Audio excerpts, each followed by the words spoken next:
Cette vision de première nécessité de notre prophète William Marion Branham, qui nous a donné, il nous a dit qu'avant la venue du Seigneur Jésus-Christ, toutes ces 7 visions devaient s'accomplir.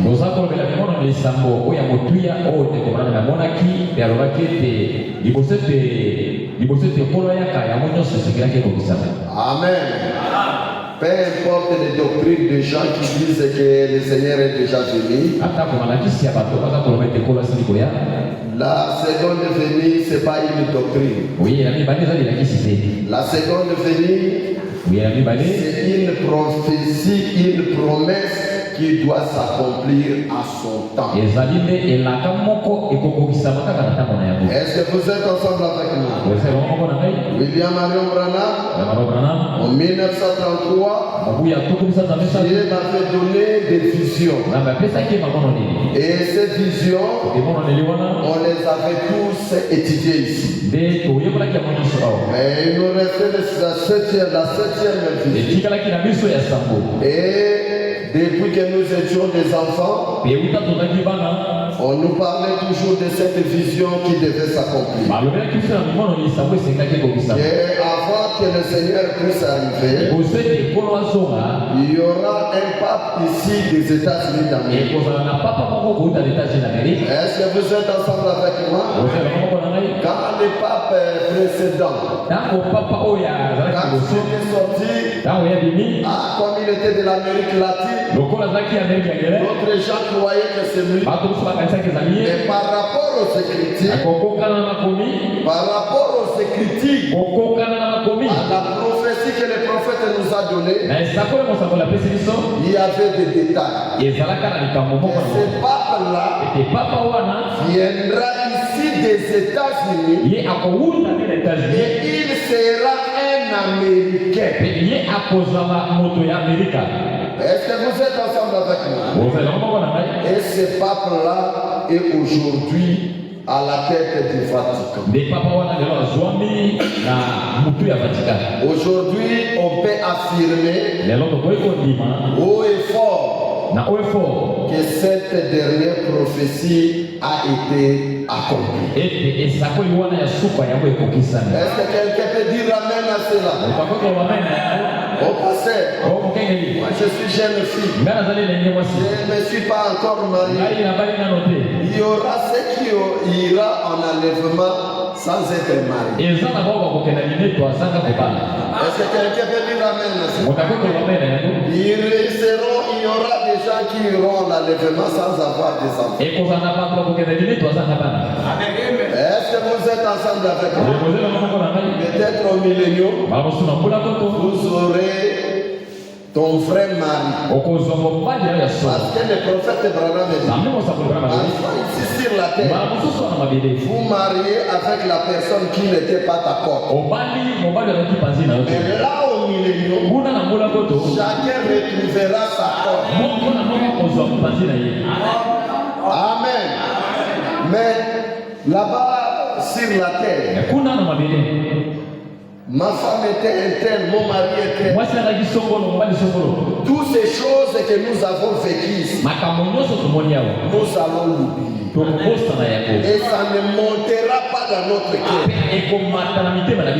Est-ce que vous êtes ensemble avec moi? Parce qu'au millénium, il n'y aura pas la jalousie. Au millénium, il n'y aura pas de rivalité. Personne ne prendra la femme de l'autre. Parce qu'il n'y aura pas les péchés. Est-ce que vous êtes ensemble avec moi? Est-ce que vous êtes ensemble avec moi? Et on aura nos enfants là-bas. Et ceux qui n'avaient pas des enfants, peut-être ils auront les enfants. Et on a posé la question au prophète. Est-ce que là-bas nous ferons des enfants? Et le prophète Branham dit, je ne sais pas. Si je ne sais pas, je vous dirai que je ne sais pas. C'est pour cela, frère, ce qui est caché, c'est pour Dieu. Nous allons découvrir beaucoup de choses que nous n'avons pas comprises. Est-ce que vous êtes ensemble avec moi? Est-ce que vous êtes ensemble avec moi? C'est pour cela le prophète avait prêché dans ce serment les actes du Saint-Esprit. Là où on avait lu. Et on aura un pape ici des États-Unis. Et on avait lu ensemble avec vous que ce pape-là, il aura 3 puissances. Est-ce que vous êtes ensemble avec moi? La puissance religieuse. Il n'y a pas un pasteur sur la terre, à part William Branham comme il est parti, sur la terre actuellement, un pasteur puissant, écouté et aimé par les politiciens plus que le pape de Rome. Est-ce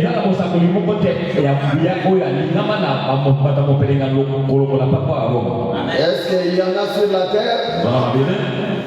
Est-ce que vous les connaissez?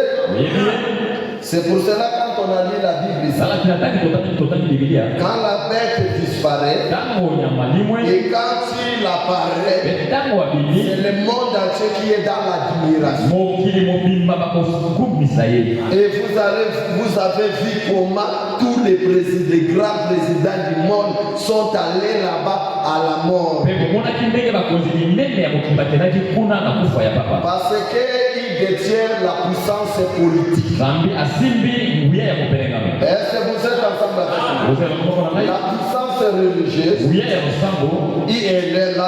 le prophète Abraham nous dit que le Rome fera l'alliance avec l'Israël. Et peut-être après, ils vont rompre cette relation-là. Est-ce que vous êtes ensemble avec nous? Parce qu'il faut conformer une confédération des églises. Alors quand on a formé la confédération des églises, alors ça sera l'image de la bête. Est-ce que vous êtes ensemble avec moi? C'est le travail même de ce pape-là qui vient de nous quitter. Il est parti chez les Arabes. Avec les Arabes se sont ralliés. Il est allé chez les méthodistes, les baptistes, les presbytériens. C'est ça son travail. Et il a institué le mariage pour tous. Et tout le monde, dans des grandes civilisations, ils ont accepté cela. Est-ce que vous êtes ensemble avec nous? Est-ce que vous êtes ensemble avec nous? Et lui, il disait, il faut qu'on change la Bible. On doit enlever là où Dieu avait tué les gens de Sodome et Gomorrhe. Parce que ça c'était des versets anciens. On devait arracher cela et créer la nouvelle Bible qui s'adaptera à la génération que nous sommes. Et c'est pour cela qu'on l'appelle l'Antichrist. Est-ce que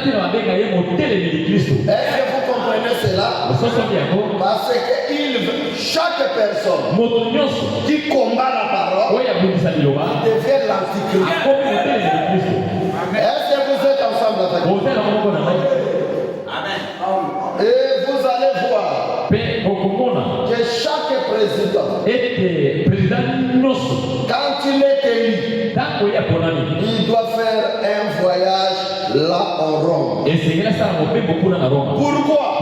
Parce que là-bas, il y a la puissance politique, religieux et démoniaque. Est-ce que quelqu'un peut dire amen? Frère bien-aimé, le trône de Dieu est sur la terre. Le trône du diable est aussi sur la terre.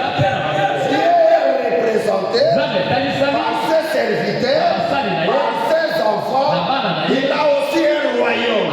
Le diable aussi, il a ses serviteurs, il a aussi ses enfants, il a aussi son royaume.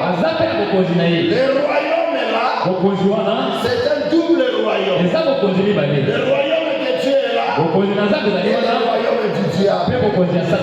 Toutes les décisions politiques, la bénédiction politique, vous devez aller en Rome. Et vous devez agenouiller. Que ça soit votre grandeur. Vous devez vous agenouiller et adorer la bête. Est-ce que vous êtes ensemble avec nous? Vous agenouillez, vous baisez la bague. Et c'est une bague démoniaque. Montre que j'ai adoré la bête. Et je suis derrière la bête. Tous les présidents du monde vont là-bas. Vous le verrez ça. Est-ce que le pape est président? Il est président. Il est le roi de ce monde. Est-ce que quelqu'un peut dire amen? Est-ce que quelqu'un peut dire amen? Frère, le elixir qui est en Rome ne se trouve nulle part.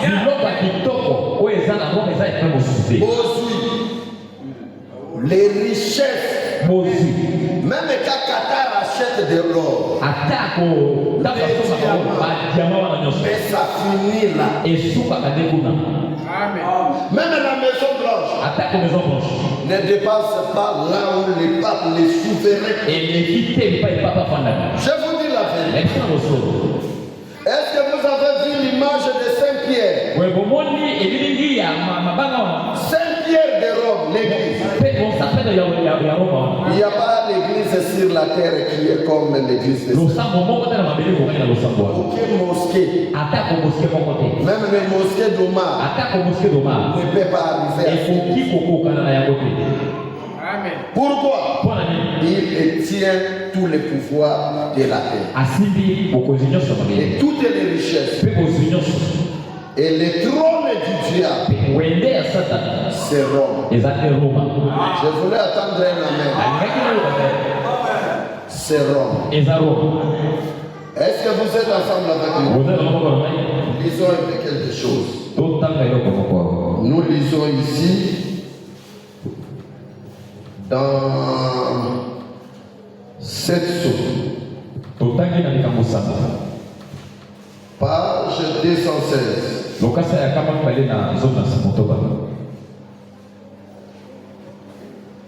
Commençons d'abord à 201 et 208. Commençons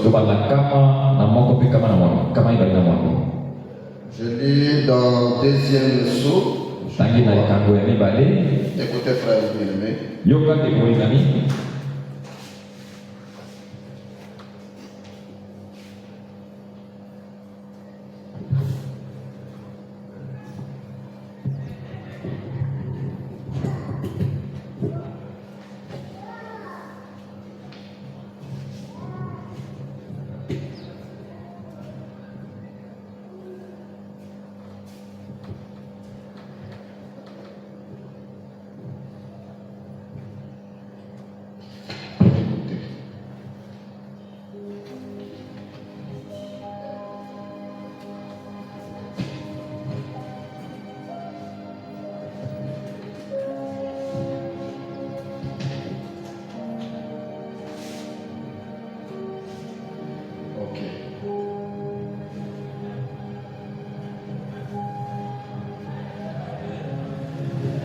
Amen. Amen. Est-ce que vous aimez le prophète William Branham? Je lis dans le deuxième sceau, page 208.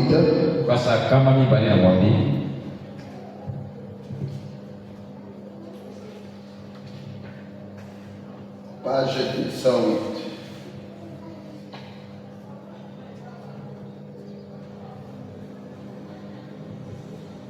Non, prenez d'abord 207. 216, page 216, paragraphe 265. Écoutez.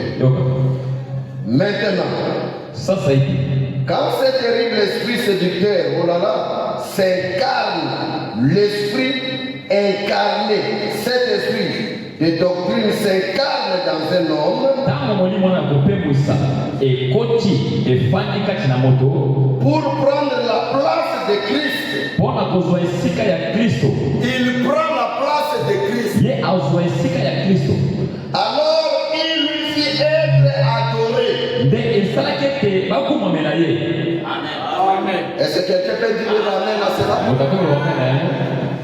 Alors, l'esprit de la bête, l'esprit du diable s'incarne. Il devient le représentant du diable sur la terre. Alors s'il dit que moi je suis le représentant du diable, les gens vont perdre de lui. Et les gens ne doivent pas le croire. Alors il doit prêcher un évangile pour dire aux gens que moi je suis le descendant, le représentant direct de Dieu. Est-ce que vous êtes ensemble avec moi? Alors il se cache derrière la religion. Est-ce que vous êtes ensemble avec moi? Même les sorciers se cachent derrière la religion. Beaucoup de sorciers aiment beaucoup aller à l'église. Ils ne peuvent pas se répandre. Est-ce que vous êtes ensemble avec moi? Cet esprit-là est incarné en lui. Est-ce que vous êtes ensemble avec moi? Quand on le regarde, on dit que ça c'est un chrétien. Il a sa Bible. Mais au dedans de lui, le diable est incarné. Est-ce que vous êtes ensemble avec moi? Comme ça, vous le verrez. Ils ne peuvent pas parler qu'ils sont des sectes ou ils sont des représentants du Dieu. Il va venir avec l'évangile. Cet évangile sera contraire à l'évangile de notre Seigneur Jésus. Pour que les gens ne puissent pas les démasquer, il faut créer des églises. Il faut créer des universités pour en faire des gens les plus intelligents, les intellectuels, pour diriger les églises. Est-ce que vous êtes ensemble avec moi? Et quand notre Seigneur Jésus est venu, il n'est pas allé chercher ce ministre à l'université. Il est allé au bord de lac. Il a cherché des pécheurs, des hommes simples, des hommes qui ne réfléchissent pas à la parole, des hommes qui ne connaissent rien. Il était là, les serviteurs de Dieu. Est-ce que vous êtes ensemble avec moi? Dans l'éternel de Satan, le prophète Satan voulait faire ses mots le plus meilleur de ce que Dieu a fait. Est-ce que vous êtes ensemble avec moi? Si nous rentrons dans l'origine, nous remarquons le peuple de Dieu n'était pas beaucoup instruit. Les Abraham, les Isaac, les Jacob, et vous voyez les patriarches n'étaient pas des universités. On ne peut pas aller étudier Dieu. Il n'y a pas le Saint-Esprit de Dieu dans les universités. Mais on reconnaît Dieu dans la simplicité. Est-ce que vous êtes ensemble avec nous? Alors là-bas, ils sortiront avec des titres honorifiques. Docteur en théologie. Est-ce que la théologie Non. Ce sont des philosophes. Platon et l'autre là. Ce sont eux qui ont inventé la philosophie. Alors ils ont dit faisons aussi la philosophie chrétienne. Pour étudier un peu Dieu. Est-ce que vous êtes ensemble avec moi? Mais Jésus est venu sur la terre. Il n'a jamais été à l'école. Est-ce que vous êtes ensemble avec moi? Alors quand ils ont formé ces gens, ils ont l'abscisse. Ils ont un bon français. Ils étudient le latin. Ils te donnent un mot en grec. Ils expliquent en latin. Ils expliquent en français. Alors quand l'homme regarde, il dit non. Ce sont des intellectuels. Et les intellectuels viendront. C'est pour cela. Vous verrez les ministres, les généraux, les présidents, les enfants sont dans l'église mère. Est-ce que vous êtes ensemble avec moi? Est-ce que vous êtes ensemble avec moi? Ils sont dans ces églises. Est-ce que vous êtes ensemble avec moi? Écoutez frère. Il dit, mais quand ce terrible esprit s'incarnait dans un homme, prendre la place de Christ, alors il fit être adoré. Il est devenu un objet d'adoration comme Christ, autrement dit là-bas au Fatima. J'y suis allé moi-même. Il est écrit, Vicarius Fidei. Et c'est écrit en chiffres romains. Maintenant, vous avez qu'à tirer une ligne au bas de ces chiffres romains. Et ça veut dire à la place des fils de Dieu.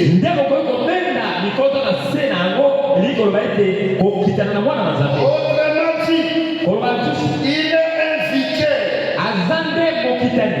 Vous savez ce que c'est qu'un vicaire? Il prend la place de quelque chose. Il est le vicaire à la place des fils de Dieu. Est-ce que vous êtes ensemble avec moi? Il est le vicaire. Il prend la place de Jésus. C'est pour cela les gens l'adorent. Ils l'adorent. Quand ils arrivent là, même les parents, le souverain, c'est ça l'adoration. Est-ce que vous êtes ensemble avec moi? On ne peut pas dire que nous prions les papa. Mais quand vous venez, la Bible nous dit tout genou fléchit devant Dieu. La seule personne qu'on doit fléchir, c'est le Seigneur Jésus.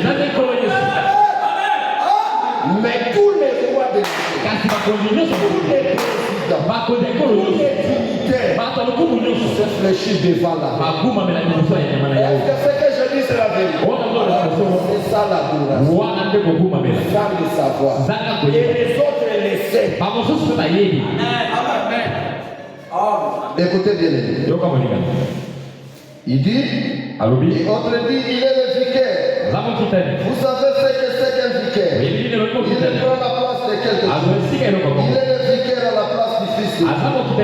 La Bible dit que celui qui possède des dons de sagesse, calcule le nombre de la bête.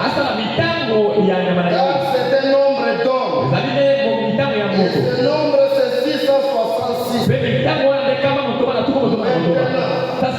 le Vicarius Fidei, tirez une ligne avec la valeur des chiffres 5, 1, faites l'addition. Voyez si vous n'obtenez pas 660. La Bible dit Il serait assis dans le temple de Dieu. Adoré comme Dieu. À cette petite doctrine s'incarne. Il est devenu un vicaire. À la place de fils de Dieu. Voyez, oh là là, c'est terrible. L'esprit séducteur. Si vous voulez lire, lisez cela dans 2 Thessaloniciens 2:3. 2 Thessaloniciens 2 chapitre 3. Chapitre 2 le verset 3. Et vous verrez. Et bien entendu, on se souviendra que Satan est le chef de tous les pouvoirs politiques de toutes les nations.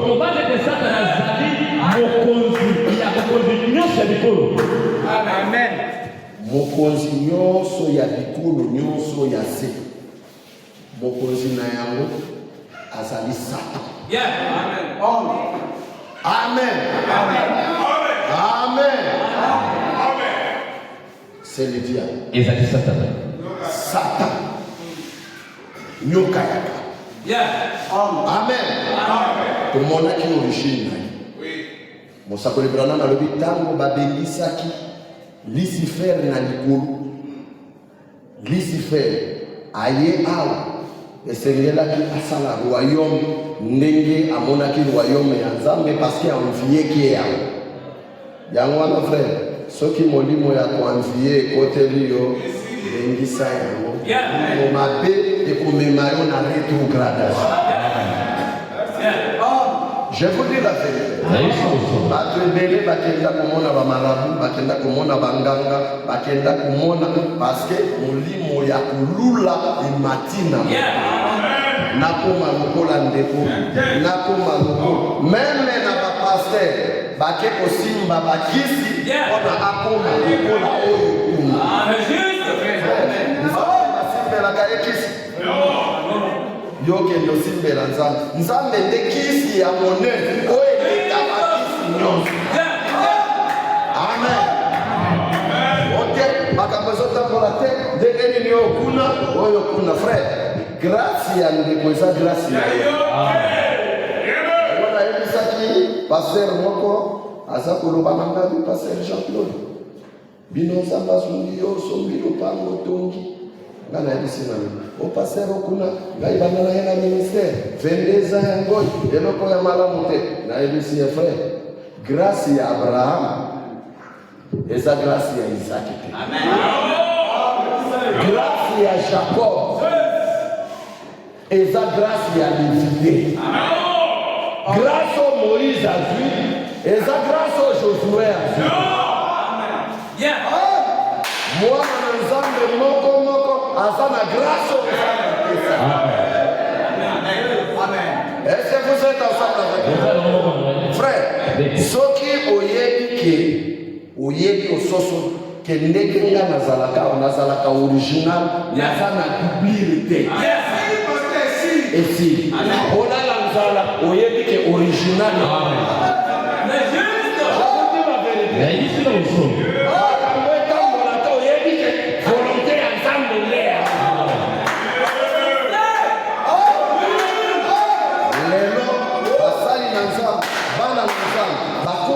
Tatonema. Soki alali nzamba, nzamba yebi nyante. Soki ale atoni, nzamba. Toboli kosalela nzambe pona biloko te. Vous êtes ensemble avec moi? On umelimela zobala te na kena mokili. Kosalela nzambe pona libana. Na umenya wa mosala ezate. Tozo salela nzambe pona mosala. Tozo salela nzambe.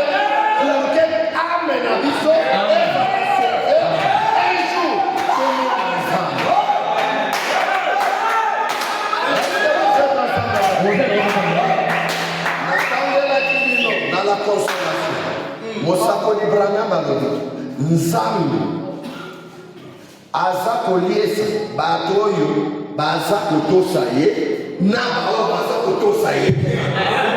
Amen. Aza kopesa bato baza kotosa ye mwa ndako ya kuvanda bao pe bazo tosa ye te apesi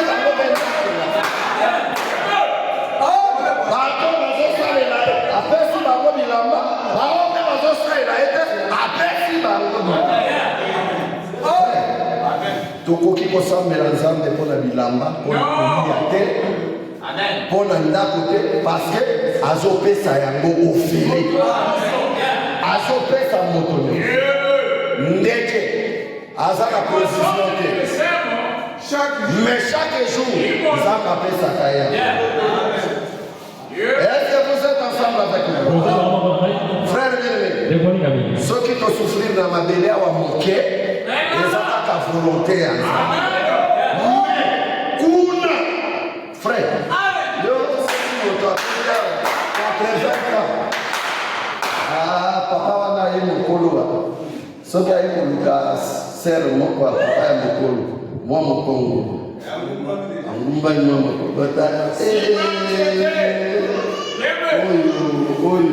oyo te oyo libabe bongo te bachene sere oyo libabe soki papa 60 ans alingi na ya kobala yo okolokanga te oyo likambo ifona kende papa sere asambe oyo abomination. Amen. Mais tokosala milaka. Amen. Même dans la chambre, quand les autres ont la papa, qu'est-ce qu'il y a là-bas? Papa, maman, papa qui est là-bas? Qu'est-ce qu'il y a là-bas? Non, il n'y a rien.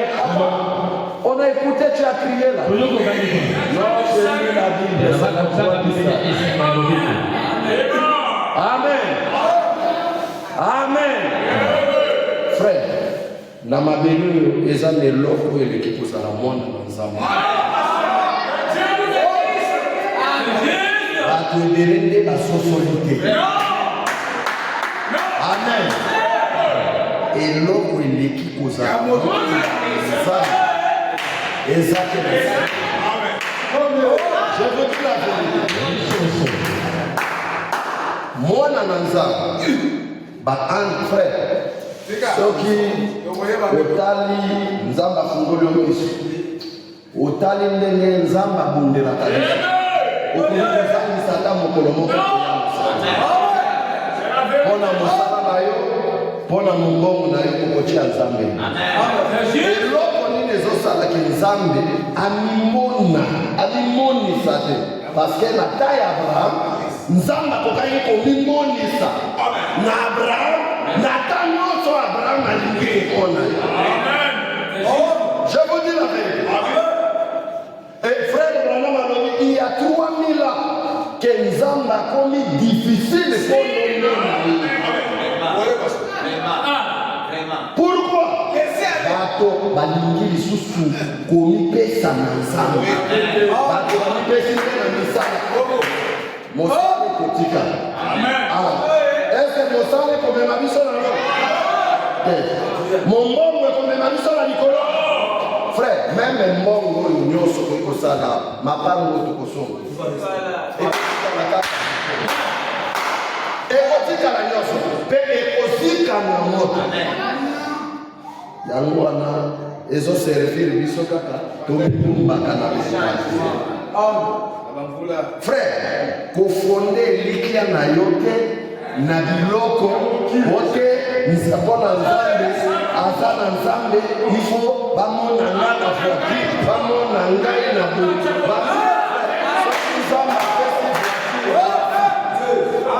soki nzambe apesi lopango merci tosomona bapaye te kosomba mapanga ebele bavoiture ebele nde na bapaye parce que mokili oyo eza ya bango yo mpona kozwaka mwa elamba oyo elati bitumba boni diable asali meme soki ozwi mbongo yango na maboko akolandela yo kaka mbongo wana ebela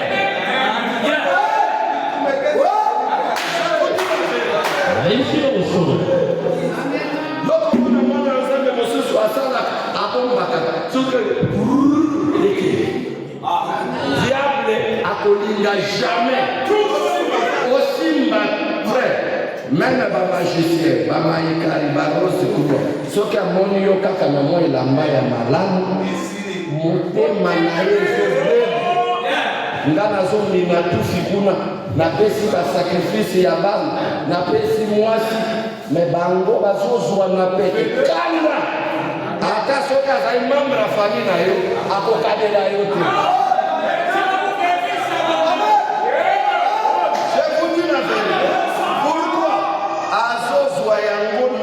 Corruption.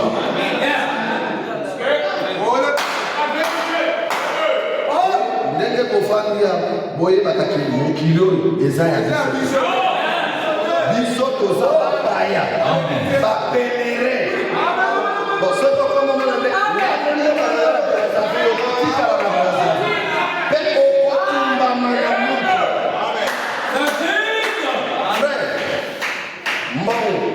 Bralé Fouane. Je vous dis la vérité. Mbao et Bralé Fouane. Libala et Bralé Fouane.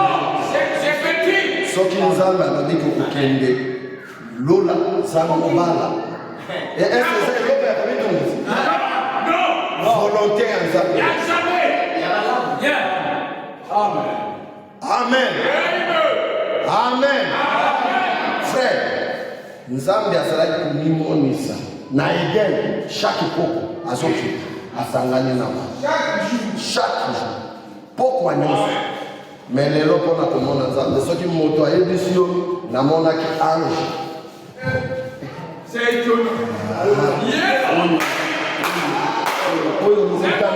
oui parce que akomi rare. Amen. Akomi rare. Pourquoi komira? Parce que bana na Nzambe bami pesi lisusu na makambo ya Nzambe. Amen. Amen. Je vous dis la vérité. Amen. Est-ce que kotanga brochure ndenge tozai kotanga brochure kama tondimaki apesi frère brochure tokolala wana kitongo iliezo tokawa frère tanga brochure wana ti osilisi ale oyo pe azi brochure mosusu ataki ti esi okunazi tobonde la onction ezalaki ya kosakana te puissance ya Nzambe ezalaki se manifester Nzambe a changé te bana na Nzambe nde ba changé akomi mali formaliste oyo Nzambe komi kilo mais mosala eza kilo te. Est-ce que ce que je dis c'est la vérité? Même la mikolo ya losambo na Brazzaville ba pasteur noso bato bazuri yako. Pasteur Jean-Claude Bayaki wa mokolo na kutu. Balobi pasteur moi bato baye yo plus de 50 personnes ngala lobi. Esa kaka grâce aux Nzambe losambo. Balobi malili ekoti eloko moko elingesana. Amen. Amen. Pena confinement diable asala mosala makasi. Wana masambo ikangami diable atindi kilo mopepe bato tilelo bazaka kana confinement molimo wa confinement ezaka kana amen molimo wa confinement. Est-ce que ce que je dis c'est la vérité? Est-ce que ce que je dis c'est la vérité? C'est la vérité. Écoutez. Eh bien, on attendit ce souverain. Donc, qui a suivi Thessaloniciens? Lis-moi ça là, rapidement.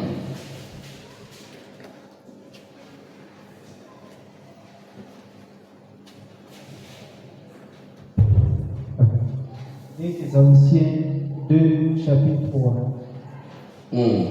Non, 2 Thessaloniciens, chapitre 2, le verset 3. Ok. Que personne ne vous séduise d'aucune manière. Car il faut que l'apostasie soit arrivée auparavant. Et qu'on ait vu paraître l'homme du péché. Le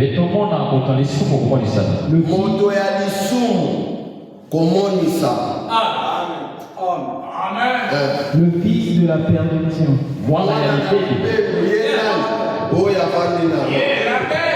La bête apparaître. Boye bakake mwana na moto Verset 4. L'adversaire qui se lève au-dessus de tout ce qui... L'adversaire qui se lève au-dessus de tout ce qu'on appelle Dieu. Ou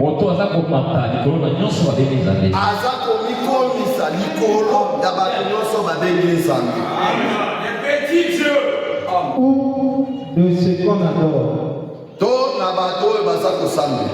Jusqu'à s'asseoir dans le temple de Dieu.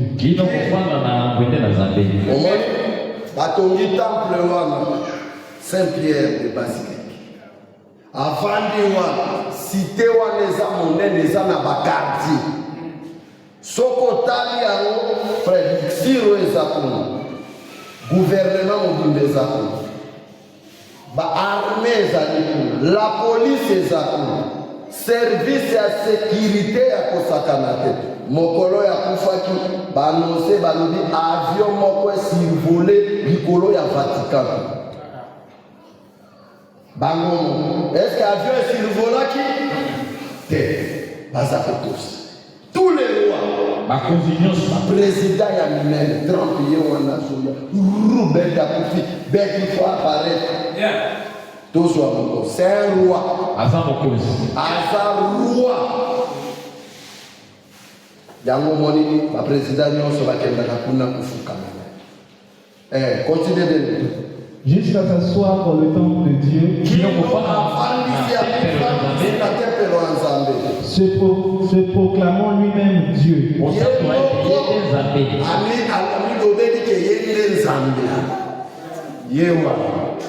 Amen. Amen. Père Komiwa na Vicarius Filde, Mokitani ya mwana nanza, représentant, c'est-à-dire Mokitani. Amen. Azana batitre. Ndenge zo monde. Souverain potif. Vicaire. Mokitani. Vicarius Filde. Et Abengi Pape. C'est-à-dire grado ya souka. Est-ce que c'est le président pour venir à Pape? Est-ce que c'est le général Moko de la maréchal Mani? Ou c'est le cas de Pape ma politique? Amen. Amen. Frère, souka. Boyoki Bible n'est détaillé à s'auto-proclamer Mokitani Nansam. Frère Branham akendaki na moninga na ekuna alobi na mona na solola na papa. Tango akomi na protocole bayebisi yeki kuna okufukamela ye pe okobeze baduma. Frère Branham abite ngana koki ko adorer moto te. Et ça, adoration sans le savoir. Moto ya fuka melaka moto. Tout le monde a passé à son pesa de son moto. Wana ezamwa bokone. Wana lingala ya kitoko ya bokone. Amen. Papa. C'est-à-dire, à son nikitisa. À mon équipe, moto yaza supérieur nangai. Amen. Et à mon équipe, le président Basala Kanini qui ont adoré à son puissance, au bête à Zanaya. ADV puissance. Ouane Zabat, Oyozomona, démoniaque. Balobi, Azana puissance démoniaque. Il y a Satan. C'est-à-dire trône, il y a diable et famille. Mais ce qu'on dit ici dans le catholique, la pourquoi? Ça a envoûté la doctrine, il y a bête. Je vous dis la vérité. Ce que vous en avez dit, vous n'avez pas dit ça dans la vie. Amen. Yango moni église wana nyonso esale makakuna ifombo. Amen. Baza alobi ye moko comme ça pour proclamer mon nzana alobi ceux qui m'ont akufi futa mbongo ya kolongola ina purgatoire amena ye wapi akotinda ina purgatoire esika ya kopeli frère moto ya kwenda sana ngweza kaka Seigneur Jésus. Amen. Moto ya zwaki moyibi alobi lelo lobi te lelo ngana yoto kozala na bokufu lelo. Amen. Na poko lelo pe aza koyebisa yo bimana masumu lelo kozala na ngana. Amen. Ye a fondé à Tchépil Katoa. Mon esikaza antichrist. Amen. Alors antichrist awa azalaki tango yo Kristo azalaki na mabele kuna na Israël tokotanga. Amen. Pe tout au long des âges a commis faux prophète na ba prophétie à l'autre. Mais Nathan a commis bête incarnée, c'est-à-dire les diables. On a compris ça. Frère, ceux qui ont un molimo ya bondumba, yebaka ke molimo ya bête evana la kotani ya bino ya. Pe bazali wana ko arracher mwana na maboko ya mama ye pe afiole. Yango zomona bazofundaka baprêtre wana na makambo ya pédophilie. Babebisi bana ya ba 8 ans, bana ya ba 10 ans, bana ya ba 14 ans. Ebele natalaki yango na France awa. Na mosusu bazwi courage, bakomi mikolo, baza ko dénoncer. Baza ko beba wa na ba Vatican. Baza ko beba wa na ba monastère. Bazo beba wa na kati ya église. Yango biso tozala katoliki te. Amen. O pasteur akoma na ba sœur te, tozala katoliki te. O ba frère bakoma makango na ba sœur te, tozala katoliki te. Amen. Amen. Yango naka ba sœur kufeza kaka pembeni. Kufeza kama musika? Non. Po ba mesela bena ba sœur. Est-ce que vous êtes ensemble avec nous? Ce qui a joué à quel étranger à quelque chose. A joué mon à qui n'ont fait l'ina aïe. Mais nous avons bien dans moi si à bas. Église catholique balobi bango baba la kate. Ba se sacrifier na vie à pauvreté, na vie à célibat. Bon, vie à chasser. Mais bah comme il n'a pas, bah zo foutre la banque banda. Amen. Na cité. C'est la vérité. Et c'est ce que je dis, c'est la vérité. Mais bah l'objet que pape y a l'imotion à Zala qui Pierre. Au moins que l'église où on les a bâtis, mensonge. Amen. Pierre a dit qu'elle a tant pour comme un Amen. Amen. Pierre était à côté de l'école de azalaki pe na mwasi Jésus bokilo ya Pierre abelaka modete Jésus abondelaka po soki ozalaki bato ya Pierre esengelaki baba. Oui frère, esengelaki babaptize pe au nom du Père, Fils et Saint-Esprit. Il fallait qu'il va baptiser au nom de Jésus-Christ parce que Pierre a baptisé au nom de Jésus. Tout ça c'est le mensonge. Amen. Amen. Baye kubatisa livre moko Maccabée. Oye zalaka te nous avons bayebi yango te pona ba. Amen.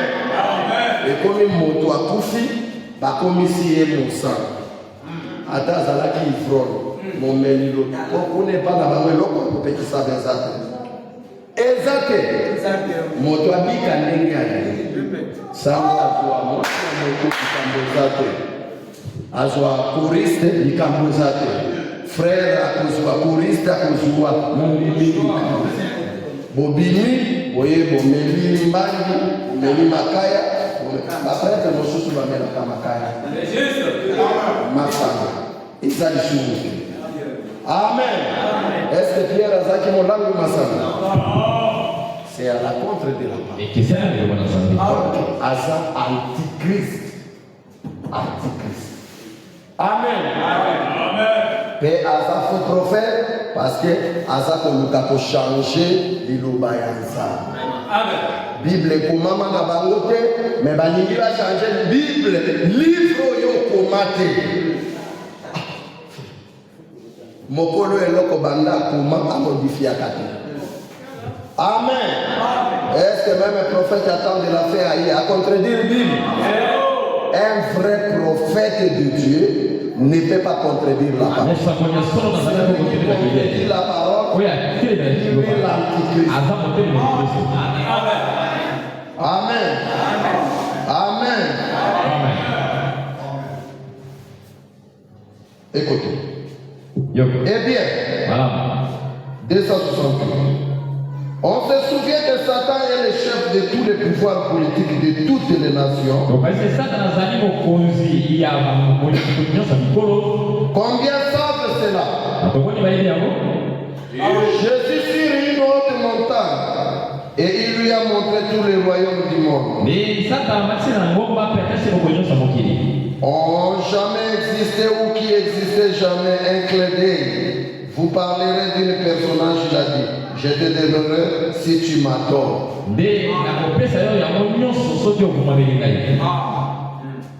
Satan est pas à Jésus. Alors, il beaucoup mais est-ce qu'il y a un créé qui a montré? Moussa Kolibrana m'a dit Azan est l'autre. A créé de l'autre. Moussa n'a été qu'à pervertir à Mouzambi à Sala. Amen. Moucho y a créé Azan. Azan est l'autre. Azan est la caca biloko Mouzambi a créé. Mais il y a cet appareil à s'accaparer dans mon kili. Na biloko nyonso lobi ekomi ya ngai ngana komi nzambe bo adore ngai ayebi pa Jésus alobi soko lingi na peso mokili oyo adore ngai. Jésus atali alobi tala okoki kotate nzambe. Amen. Yango monaka frère dia bademo baza na courage moko oyo bana nzambe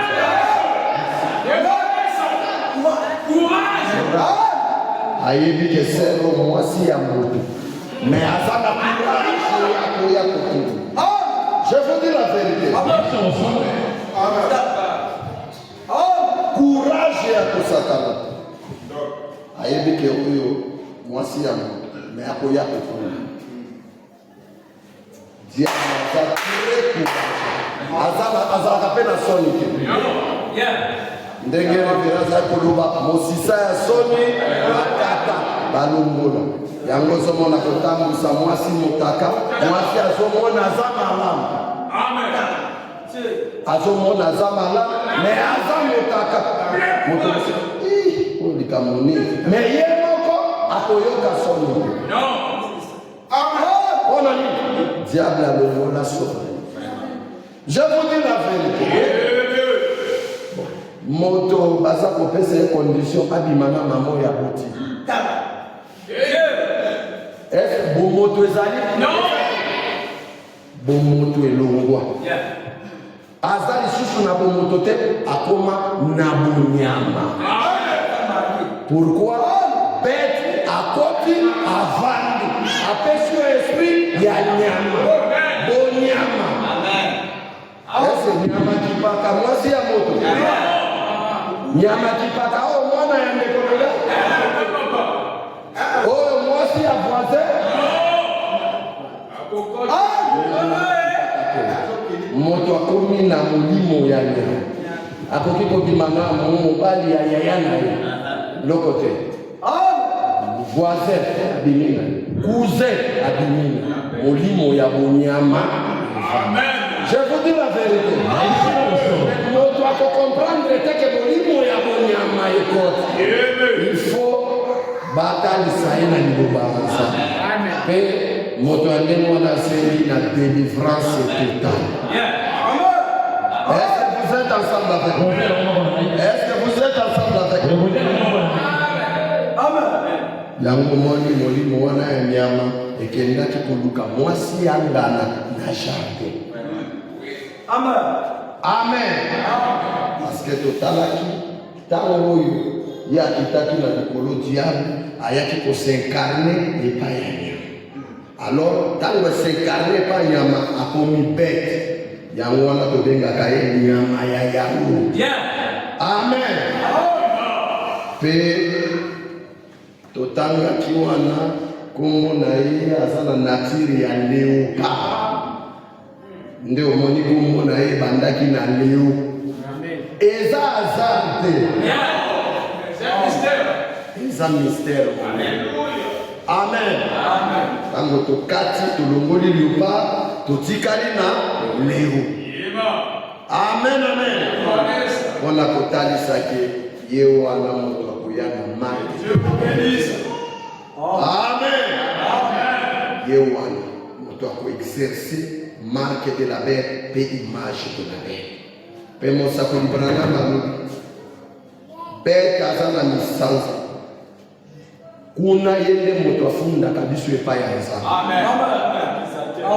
Soki osali mwa likambo omoni amorele kuna te, omoni frère kuna te, yaza kizateur yende moto afundaka biso epai ya nzambe. Soki osali mwa erreur mais ntango ekuza kolongwa na se awa bete wana kosala nini? Est-ce que tokoki kotanga yango? Est-ce que tokoki kotanga yango?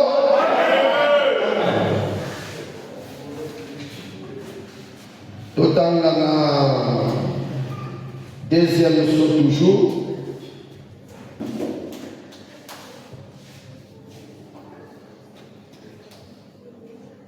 Page 208. Toiko Sukama. 200. Tobandi na paragraphe 211. Maintenant, comme Satan va s'incarner en passant l'antichrist au faux prophète maintenant, autant que juif, il était antichrist. Est-ce que vous êtes ensemble avec moi? Les noms, Nathan, il y a un juif, Azalaki nani, antichrist. Est-ce que vous êtes ensemble avec moi? Et les noms, Azapeka antichrist. Parce qu'il faut avoir la trinité. Le Kolazamba dans la trinité, il y a Kokia Kaka Makamazambe, il y a trinité. Père, Fils et Saint-Esprit. Amen. Oh, Père Naé, antichrist. Fils Naé, faux prophète. Saint-Esprit Naé, c'est la marque de la bête. Voilà la trinité du diable. Amen. Oye na trinité na ea okomo na e aza na puissance religieuse, aza na puissance politique. Troisièmement, Saint-Esprit na e puissance démoniaque. Voilà la trinité. Amen. Amen. Amen. Ye azwakaka oya aza neloko te. Azwikaka oya nzambe lokola nzambe alobi trinité na ye, alobi sanctification, justification et le baptême du Saint-Esprit. Ye aki alobi Père, Fils et Saint-Esprit. Amen. C'est-à-dire justification na ye, puissance religieuse. Sanctification na ye, puissance politique. Baptême du Saint-Esprit na ye, ne puissance démoniaque. La Saint-Esprit. Et ça pour ça la mystique. Il fallait qu'il soit puissance démoniaque. Amen. Amen. Puissance démoniaque pour la ndenge biso tozobundisa ye kobengana ye na bapriere ye efalaki azwa puissance moko démoniaque. Amen. Nde omonaka bango baza na bapuru basérémonie, église ya basérémonie. Amen. akoki kozala na eloko pamba te fo bazala na chapele. Amen. Chapele baza wana baza na bage. Amen. Abala te aza na bage. Bage nani alatisi ye démon. Otalisaki naza na alliance na bête. Amen. Okomona baser ya kufa na babage. Tout na bango. Mais ma sœur, tu es mariée? Moi j'ai marié Christ. C'est Christ qui t'a mis l'anneau là. Christ a tiré l'anneau. Amen. Amen. On a connu qu'on bat la tête, on a bat la Christ. On bat la Christ, mais ma femme on a une Amen. Est-ce que vous êtes ensemble avec moi? Vous êtes ensemble. Aussi, ça caca ou bien les deux. Alors, l'Antichrist au milieu de l'église. Dans l'âge des ténèbres, il était le faux prophète. Est-ce que vous êtes ensemble avec moi? Quand il était le faux prophète, il avait le cheval pâle. Et il n'avait pas l'arc. Mais le prophète est bataille. Oyote punda yango pal parce que ça y a trinité. Trinité wana me comme si punda wana pal. Mais batala arc asana arc. Mais on y kamona. Pe mokolo moko aye pa ya moto ya se procéder kena. Martin. Aye pa Martin. Aye na couronne. Aye pas couronne. Aye pas ya Martin. Alors il Martin. Vous caméra là. Parce qu'il y a l'indi kaka. Ba couronne na kaye. Martin atali ya roba na nzamba. Botanga kali roba nzamba. Martin atali ya ndina apocalypse. Ya koya na couronne te.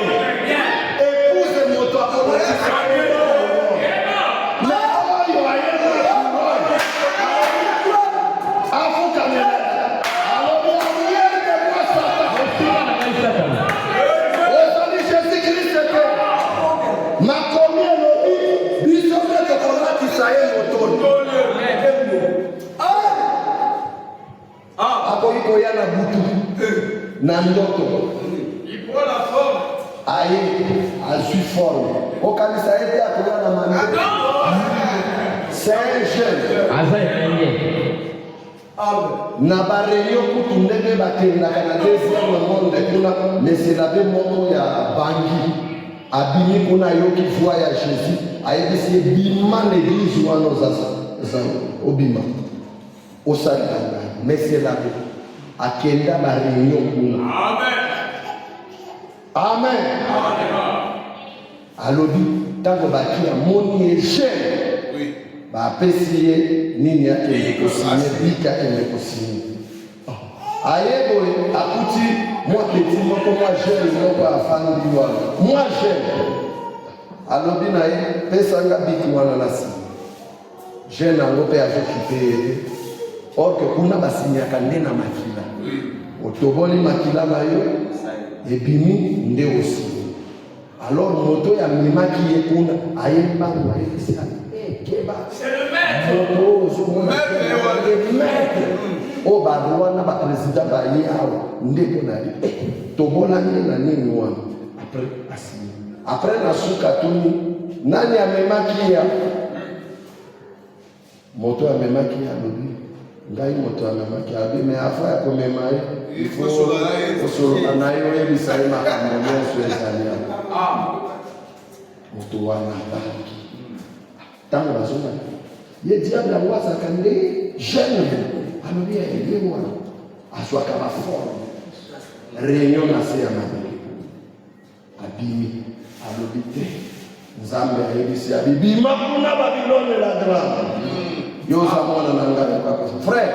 Maye musako librana malobaki bana na nzambo bazakuma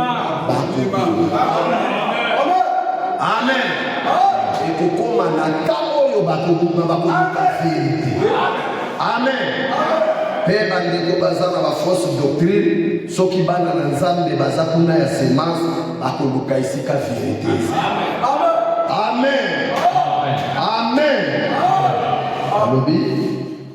alobi faux prophète pour le monde, vous voyez, ça coupe d'iniquité.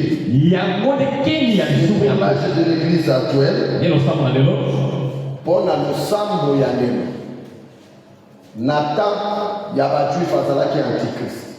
Amen. Nathan ya réforme azala qui faux prophète. Mais le koyo yabiso azali nani. Toyoka Mosakoli Brahma. Paragraphe 202. Maintenant, l'âge qui vient après l'église rentre à la maison, il devient une bête, il devient le diable incarné, le dragon rouge, lui-même. Oh là là là là. Voyez ce que je veux dire. N'est-ce pas, il a alors incarné dans son peuple. Il tient son peuple lié par son pouvoir. Les prophètes les a amenés par les prophéties. Les a livrés à une puissance d'égarement. Pour qu'ils croient à un mensonge, qu'ils soient condamnés à cause de ça. Ni à la parole. Avec l'apparence de la pierre. Dieu établit sa position dans une trinité. La justification, la sanctification, Dieu s'incarne dans son peuple. Par le baptême du Saint-Esprit. C'est la même chose. Le diable ne fait que typifier, prendre les œuvres de ce que Christ a fait. Satan s'incarne maintenant. Regarde Satan.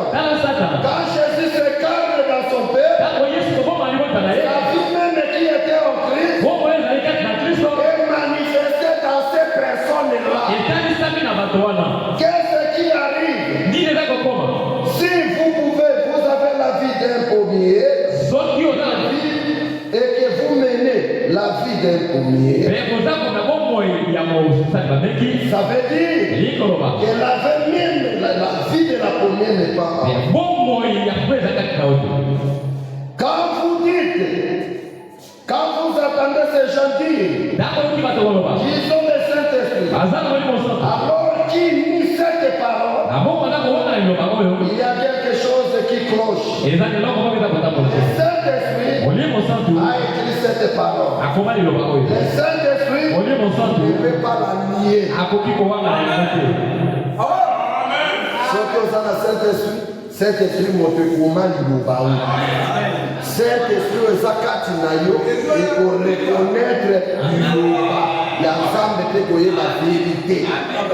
Montre dans le Saint-Esprit, parce qu'on met une fausse doctrine. Saint-Esprit est zakatinayo et pour y dire que Oyoana et Kanina Oyongana Zanayana. Tango batei que Yesu aya molimo musafu zakati na yo ekobimisa ya non est-ce que vous êtes ensemble avec nous? Amen. Jésus a dit, si un homme a mon esprit, en lui il fera des œuvres que moi je fais. Vous pouvez lire cela, Jean 14. Jean 14.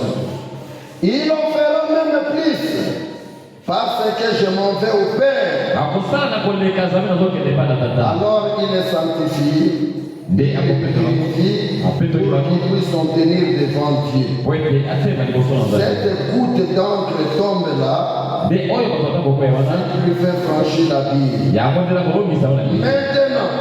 regardez bien. Satan, quand il s'écarne dans son sujet, il faut l'œuvre que lui fait.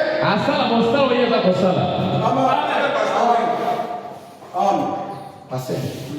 Mais il y a quand l'église. Mosakoli Branham Malobi, Jésus Azaï Koya dans l'église.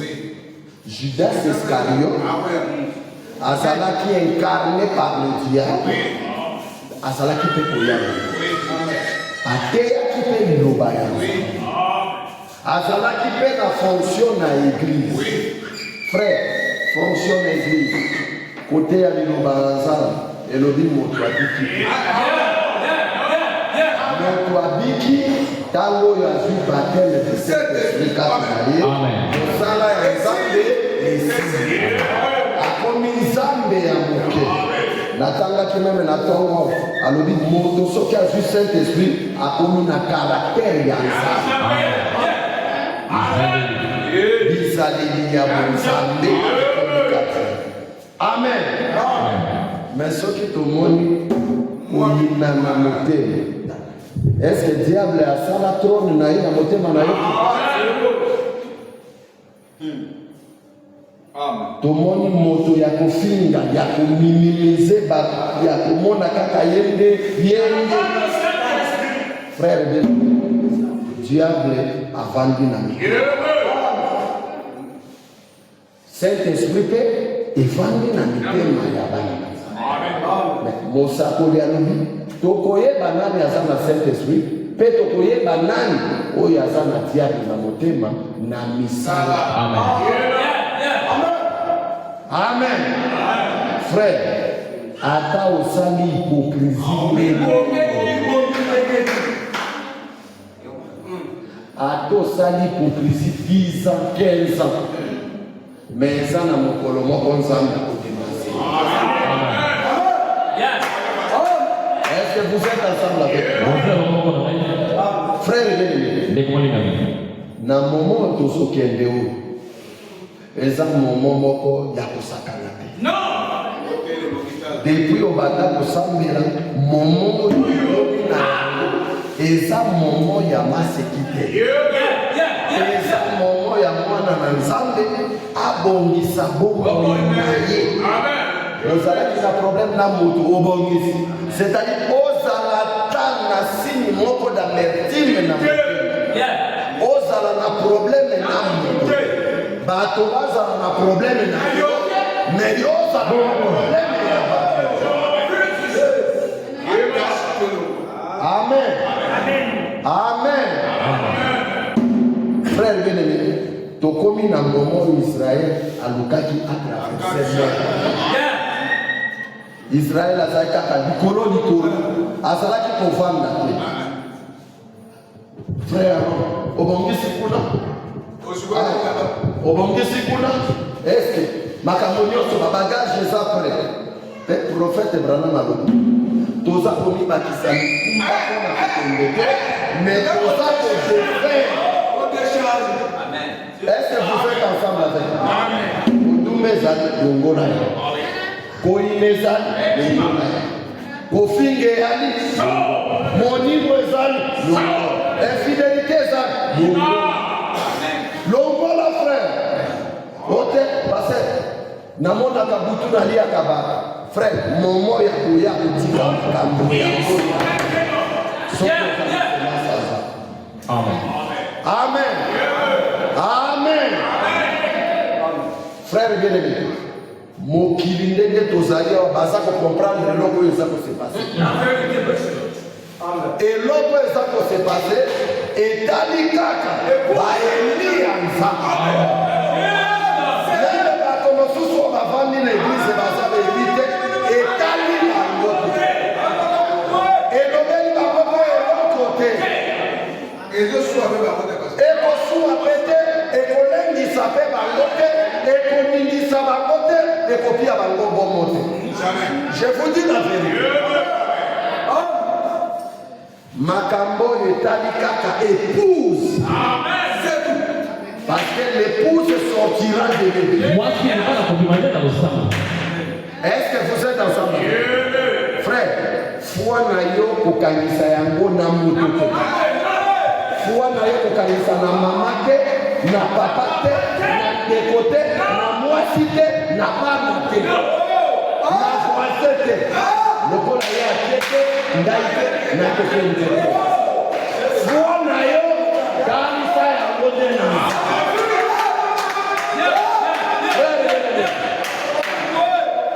Christianisme est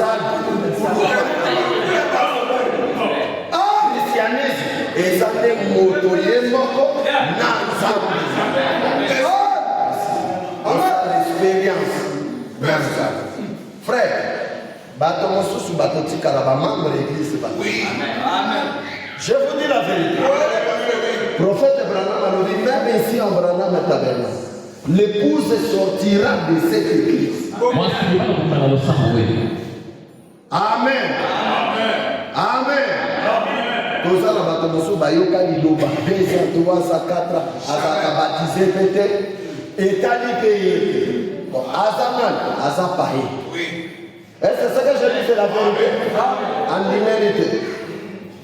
Na église moko pona mwana moko ya 18 ans à Suisse.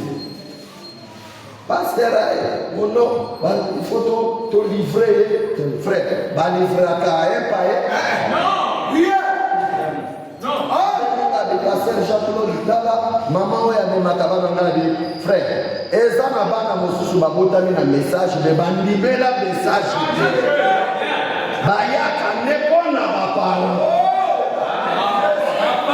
Je vous dis la vérité, frère. Des païens. Bazana ba kombo ya message. O ba para ba pesa. Mais ba ya ba ni ba. Mais c'est vrai. Un païen moto animela te. Yoko kende ko livrer na likamoni. Asa pe membre à église na yote. Asa membre église te. Pasteur Rosanna raison na biko. Moto aza ndimela Jésus te. Yoko kende ko livrer na ndeme. Mokolo aboti soka lingaya kusoka ne aya kusambela. Abongisi soka ko bongisa bongo soka ko bongisa te avandi peka kawana. C'est un païen. Oh. Je vous dis la vérité. Andimela te andimela ke losambo ya ye. Non. Andimela te. Est-ce abati soma? Aza membre église te, aza pe membre ya corps te, ayaka kaka comme un sympathisant. Moto ya ndenge wana te ndikolandela te. Soki alingi akobongisa po bandeko bayebi aye kobongisa. Mais tokoki kolivre te, tokoki koexcommunier te, tokoexcommunier nde moto ya batisama. Amen. Oui frère. Ote frère, bana on a babotami na message. Est-ce que bandimeli? Soki amefeme soki bandimeli te bakokende te. Nalingana yo kamen. Bakokende te. Na millennium kuno kozala motonecho ya botate. Peut-être bana bazaki na mokonde babimi. Je vous dis la vérité. Amen. Na komo soki sa on. Alors, maintenant, regardez Satan. Quand il s'incarne dans ce sujet, ils font l'œuvre de celui qui fait. Vous le voyez? Qu'est-ce qu'il fait? Il est venu directement vers cet homme innocent pour le séduire. Cette femme innocente pour la séduire. Et c'est exactement ce qu'ils font certains de ces dogmes. Il entre dans un lieu, il dit un petit pasteur comme une œuvre quelque part. Il entre là, il dit aussi seulement vous joignez à nous la même œuvre diabolique.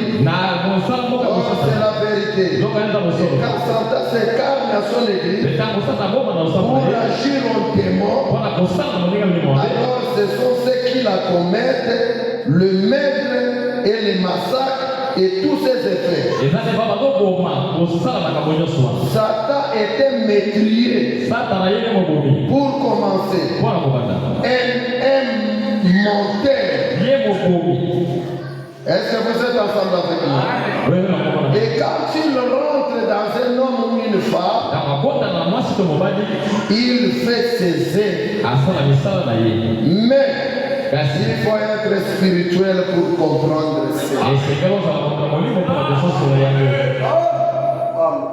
Il faut salamani. Mais c'est beaucoup ya kuya nzamba sungaye atelemao te Satan si akota afana. Akomi kosala ndebo mosala ya kokwezi mibali ya basi ya soki moto pena na Saint-Esprit te yo kaka iki oh frère wana tango akomi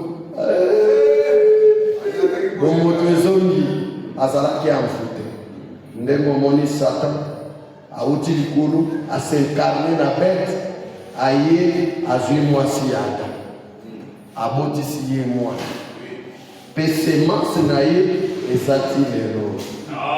Amen. Pe tokotanga mosakolo alobi il lâche ces démons pour aller combattre les enfants et les filles de Dieu. Est-ce que vous êtes ensemble avec moi? Alors, vous remarquerez que l'autre fois, le Fils de Dieu, bana nzambe dans l'Ancien Testament, bamonaki bana ya bato, bazali malamu kitoko, pe bazwi bango. Lokola basi, pe baye kobota race moko, oyo baza kobenga, barace oyo ya de géant. Est-ce que vous êtes ensemble avec moi? Est-ce que vous êtes ensemble avec moi?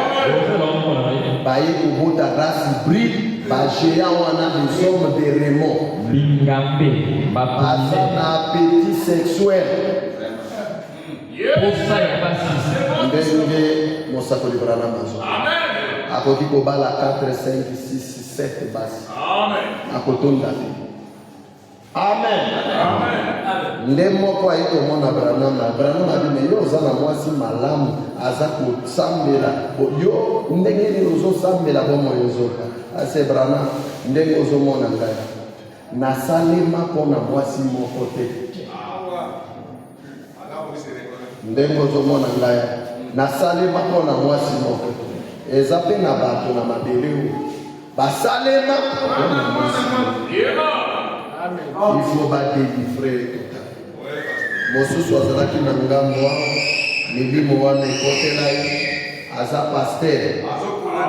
Milimo wana bademo wana ekotela ye bavanda alobi te lokola nga nalingi basi ebele nakokisa posa na ngai nabimisa yango doctrine la polygamie autorisé. Ake kozwa basi soki 14 papa ngo aza na âge 74 bon ye akosala na basi 14 akosala na bango nini ake lisusu lokola peti wana ndenge bible ezoloba ezosila te esengeli azwa lisusu mosusu nzambe alobi te olekisi esengeli nabimisa doctrine wana polele. Bokanga ye. Botia na bolo. Va faire combien d'années? Bon, hier à ça na 74. Ce qui a ça 20 ans.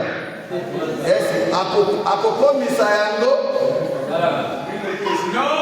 Doctrine ya malamu nzambe akompanya kaya. C'est le mot quoi iko tuna ngaya. Ngana c'est la question est autour de la aux bali ya ba. Oh non papa, una balobi polygamie ezama bete. Na lobi ezama bete la kisanga imakomi. Yo komi na posa mobali ya bato yango wana oza koya koloba na ngai ke polygamie eza mapete. Branham ateya polygamie? Non. Nata ya Branham omona ya consacré mariage ya polygamie? Non. Bon, yo uti na makambo yo wana. Naye kovérifia mobali ya moto nde abandai koluka ye paenda na biomono. Soki olingi okende na mopagano mpo yo na ye moza na nature moko. Moto akobala mopagano eza moto oyo aza na nature oyo. Je vous dis la vérité. Yo oza na nature wana to okende kobala mopagano. Ata mokete okofanda wana ti nzambe akotindi. Akopesi nzambe na zoe tabernacle nzambe apesaka apesaka mabaya. Amen. Bondela nzambe akopesi. Amen. Nga na yebisi na bibo soki eza bongo yokende kaka na doctrine oyo wana po awa oza na sika. Omoni lelo tokokamwana soki omeki kaka bongo papa daage na biso boye age nini baninga ya age na bino babali awa te yo kilikili nde ozozala na yango. O papa yo mpo olobaka boye oyo ozala kilikili pasteur ayokaka nde motosoni soki pasteur ayoki motosoni église ekutili église ebebi ote papa eza kaka bongo mwa moto moko nde atundisaka nga mingi nga ya biomoni. Soki omemi likambo wana se kosi ondimaki ozoluka nde mwa bana mpe bateleme babengi pasteur tala makambo ezolekana na biomoni. Soki bomoni ye kuna bobengana ye kuna aza papa na bino te. Soki aye na ndako wana bobengana ye na ordre ya pasteur. Amen. Amen. Yango wana bien aimé chia bomoi na ona molongo. Peut-être on a sauté pour 10 personnes, 20 personnes na yebi. On pasteur ni mo mona kanga ese na kokena l'événement. Et yebi ndenza. Pasteur ndenge na sabo ndenge omona kanga naza na Saint-Esprit na yebi. Yo moko nde oyebi Saint-Esprit. Monsako Ibrahim a dit que moi si avec ça na se mi ayeba te. Soki ayebi te se kaza moi si azo. Amen. Amen. C'est les hommes là dans mon corps. Et dit makaka. Ata nene babomba kawa. Et le quoi ça te? Ata na baninga. Na yeba ke no babombe la kawa. Te, et le quoi ça te? Mais les autres dit makaka. Les autres ya kaka. Dieu ko koma mode. Cet esprit ko bomba. Non. Ko bomba. Et kokola et kotalisa misala. Ah frère Obolingwa, c'est Obolingwa. Frère Waniki parole, frère. Yo Saint-Esprit na yo limika ka musala. Elimika ka mimbo. Elimika ka tele, moko l'église, ovani na nda. Est-ce que wana Saint-Esprit va décoller? Saint-Esprit. O mosakolo bi bito. Saint-Esprit bito trala na tangela ki bito. Na totanga ka yango wate. Saint-Esprit bito. Eza de l'autre côté na kati. Ce que vous poussez à vous. Makelele ya. C'est la Saint-Esprit. Babeta mwana. Akendo lata kola moko asomba kawana akangili puta sibuli. Bébé petit moyen na ngai. Oh mon Saint-Esprit. Mon Saint-Esprit. Maman bondi. Obundi si eponani. Mais avec moi, non, il y a traversé à mon camion, il y a tout à l'heure. Mon colomoso, il y a moi, dans zone de traverser. Eh, botika, maman, il y a bundi sakabato. Ah, bouh! Moi, dans mon camion. Ce qui nous a basculé, mais yo bundi sakabato, tant qu'on a bête à moi, moi, dans Amen. Amen. Voilà, on décolle la commune à Souka. Ce qui n'a pas su Saint-Esprit. Yomoko yebi que nani n'a su Saint-Esprit. Salamakas. Saint-Esprit depuis Akita, Asabi Nasia. Azobeta n'importe. Yamotema. Comme Ozoka, moyen contre ça. Mikolo nyonso ayaka kubeta kokokokokoko ngole langa inakota mwanu okokota te otoka na mano mesilite zonga na nisima Saint-Esprit asani ni songi na isi kokokokokoko ngole langa nakota te monimo nangana mesilite yozonga na nisima Saint-Esprit a besoin ici. Quand c'est Saint-Esprit, il y a un makambo change. Quand il y a Saint-Esprit, il y a Saint-Esprit. Amen. Mais mboko tozo kende. Frère, billet avion. Hôtel à New York, avion bon. Problème est ça. Ce qui avion est l'autre côté. Au salut réservation. Amen. Ce qui est pour une bonne église, on fout à débat pénal. Amen. Même beaucoup de choses qui les frères bien-aimés, et ça conseille la Saint-Esprit. Amen. Pour que tu aies ma derrière, va pousser. Si va pousser, on va voir le je vous dis la vérité. Beaucoup de choses qui tiennent encore Saint-Esprit. Est-ce que Banda yon Ozoa Saint-Esprit, Motouna. Ce qui ozoa Lucas Saint-Esprit. Amen. Amen. On met ça dans la dilobate. On met ça dans la dilobate. Basa la kande na foi katina. Soko met ça dans la dilobate. C'est fini. Kufa yote. Amen. Ah, ça la kaka boy na kokende kabisa mwana la kubonga. Ah, ngana za célibataire. Pasteur Alubaka célibataire, a confessé par un motote. Et n'a que des cas dans la chair. Alors, ce qui est les ceux qui n'a la carte à l'Ikamba, que nous avons pasteur. Bon, on va de la langue. N'a l'ombre la mili moa. Mokolo yozo zela. Mokolo yozo zela. Okokama kaka na kokende lo na butu ya lelo. Tona tongo ya lelo ndemo sakole ya lelo. Alobi na levement vers 9h, 10h. Nde ero a levement tout ça. Mosakola imagine na brochure a levement. Tango yolobi na zela na soki na komi na 22 ans, bongo na kokende ko bongisa.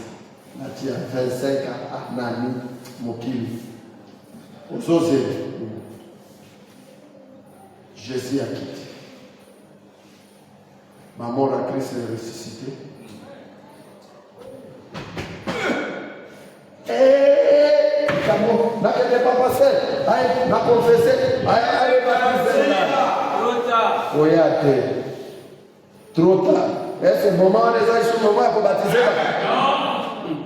Est-ce le moment où les gens pour imposer papa comme toi dois faire? Dans la monde et à la monde. Yakuti ya momo ina molongo. Yakuluka Saint-Esprit. Yakuluka Nzambi akoma réalité dans le thème. Amen. Kalati lobi soto ndimema lobo Nzambi ayakofanda sala trône na ye na motema. Ulali na Nzambi, ulamuke na Nzambi. Ukimosala na Nzambi, uzongi na Nzambi. Aneveme yoza na mosala, okay. Amen. Amen. Amen. Nateya wa mlenge ndowe ateyaki. Tango lewa ateyaki, ezalaki lokola za koteya. Pona bato nyonso. Mais ateyaki kaka pona 7 personnes. Mwasi nani, bana naye na basi na bana. C'est tout. Mais l'évangile, il y a 120 ans. Comme les amis oiseaux, t'es allé bâtonnion sauter. À Théaki. N'a pas quoi aller, n'a sauté à la prédestinée. Moto ya kozala prédestiné akotia bomolele na molo. Moto ya za prédestiné akoluka baptême du Saint-Esprit. Nano lela pour la Saint-Esprit. Nano mitungisa pour la Saint-Esprit.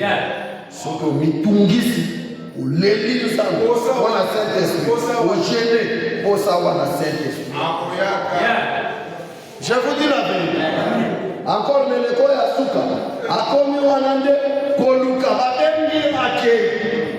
babengi ake poto komi na age ya selema selema ingesi tozote awande koluka brevi ya suka kokanisa te bakampagne lelo ekokanga bato bamili ndenge tayaka te awa tokomi koluka nde frete Eli a suka kwa.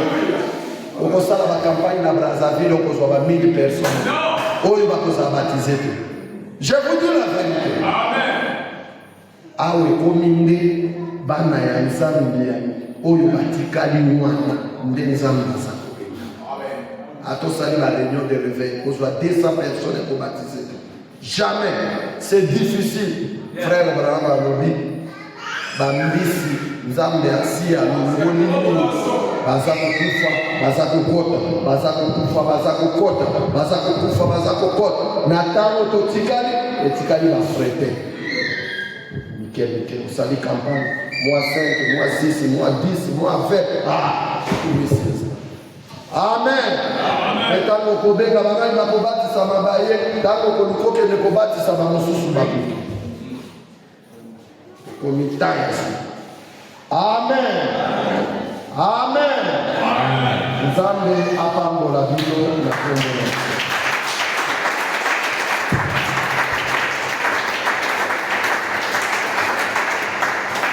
Pasteur Nicolas Kaliboni la évité.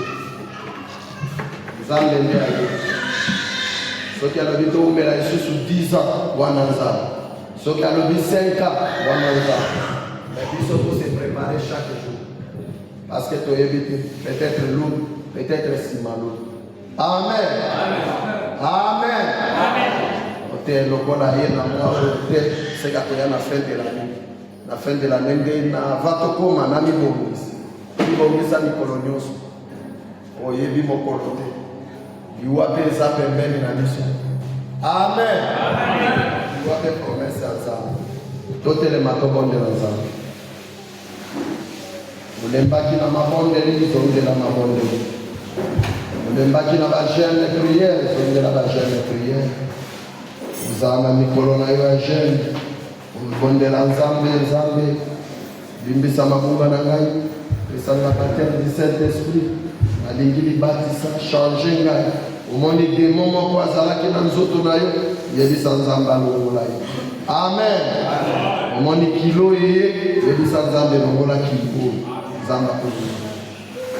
Nzambe apambola bino. Amen.